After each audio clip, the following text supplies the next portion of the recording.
What up? It's Prime Pete. It's that time of year to bring to everyone's attention once again. Call of Duty is not the beloved game it once was. What was once everyone's favorite first-person arcade shooter is now a shell of its former self. It's a corporately owned, manipulative, monetized, and rigged video game that has the same logic as slot machines or claw machines do. The game is designed to drip-feed you dopamine and keep you addicted by any means possible in order for you to buy as many microtransactions as possible. So I'm not going to waste your time. TLDR, Call of Duty is rigged. And I'm going to rapid-fire all of the evidence you need to know that the game is entirely fake and manipulative, and Black Ops 6 is the worst iteration of this system yet. I've got 5 major points as to why this game is rigged and the proof behind it. Here we go. Number 1, the patents. So we have patents made by Activision that detail the manipulation of in-game parameters in order to boost players of certain skill levels. There are also more than one of these, which would suggest that Activision is interested in continuing this technology because that's how patenting works. As far as these systems go, it appears that they're able to manipulate your hitbox, your health, your damage, nerf you mid-match if you're doing too well,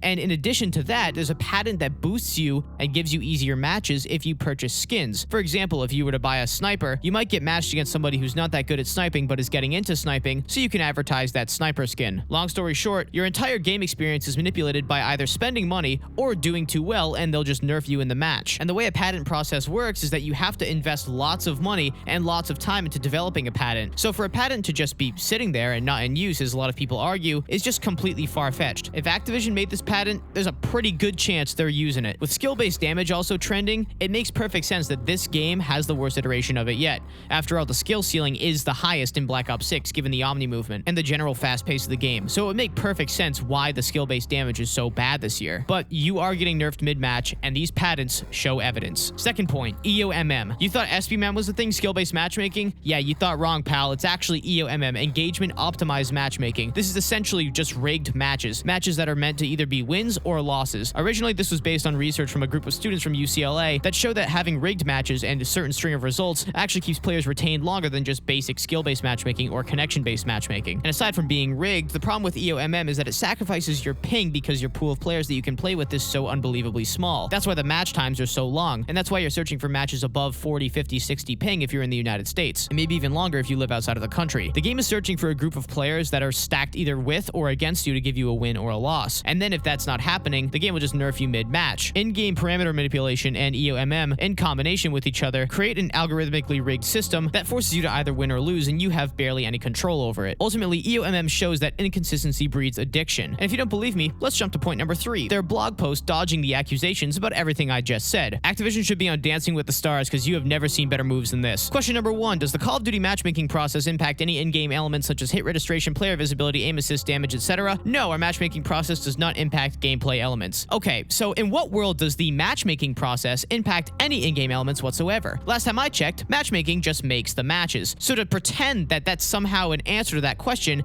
is ludicrous. It's absurd. They're completely dodging the question by using legal speak and lawyers present in order to make sure that they're dodging every accusation without actually answering the question. So that's question number 1 danced around. Question 2, does spending money on Call of Duty content such as bundles, battle pass, or black sale change how players are matched? Money spent does not in any way, shape, or form factor into matchmaking. Did you catch it? That means money spent, not cosmetics owned, not cosmetics worn. For example, if little Timmy spends $50 and little Johnny spends $100, they're not going to be matched any differently. However, if they're wearing those skins, if they just bought those skins, then that will affect their matchmaking as per this patent that matches players based on cosmetics in order to breed more microtransaction sales. So long story short, this is question number 2 dodged because they can't be bothered to address the actual usage of cosmetics, and rather they just talk about the amount of money because that doesn't matter at all. And question number 3, does Call of Duty consider player engagement, time played, as a factor in matchmaking? We do not consider how often or how much you play when determining matchmaking. Okay, seriously? So we redefine engagement as time played, even though it's more like player interest, player satisfaction, and then we say that it doesn't consider how much you play. The engagement in engagement optimized matchmaking does not talk about time played. It talks about player satisfaction and player investment. So in order to answer if the algorithm is actually engagement-based, they first have to redefine engagement to mean something that we don't actually mean, and then answer the question that way. So it's 3 questions not answered, 3 questions danced around, and 3 questions dodged about the biggest accusations against them. They can't even give us a straight answer, so I'm leaning towards we are right and they're lying. Notice in all these 3 questions they use a Trojan horse or a scapegoat instead of actually answering the question. For example, skill-based damage, they use the matchmaking as a scapegoat because they can say the matchmaking doesn't do it, even though it doesn't do it anyways. In the microtransaction question, they use spending money instead of wearing skins as a scapegoat for answering that question, because the amount of money spent doesn't affect your matchmaking, rather it's the skins you're wearing. And the third scapegoat is redefining engagement as time played, because they know that time played isn't a factor in matchmaking, and that's not the kind of engagement we're actually talking about here. So if you don't believe my first 2 points, this third point should solidify that, because they're dodging literally every single allegation, and you can't make that up. Point number 4, keep everyone at a 1 KD and trick you into thinking you're better than that. So let's first talk about the recon perk, so you can see where everyone is after you spawn. And for some reason, all of the strongest perks are also part of that package. You got Ninja, Forward, Intel, Tracker, Ghost, Engineer, Vigilance, and Cold-Blooded all in the blue category. So that means if you run 3 of those perks, you're going to get a free recon. So why are we placing all the strongest perks in the blue sec? Now that could be a matter of opinion, but it just looks like if you have Ninja, Ghost, Cold-Blooded, and Vigilance in the same perk category,